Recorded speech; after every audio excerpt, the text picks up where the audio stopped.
Eastern Howard County, northeastern Tipton County, until 2:45 p.m. Eastern Daylight Time.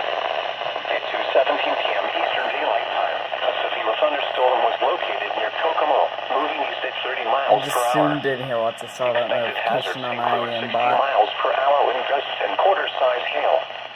This is a radar-indicated threat. The following impacts are expected.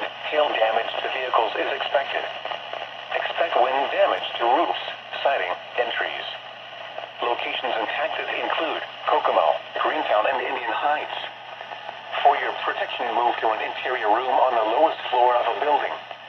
Repeating, a severe thunderstorm warning has been issued until 2:45 p.m. Eastern Daylight Time for the following counties in Indiana: Howard and Tipton,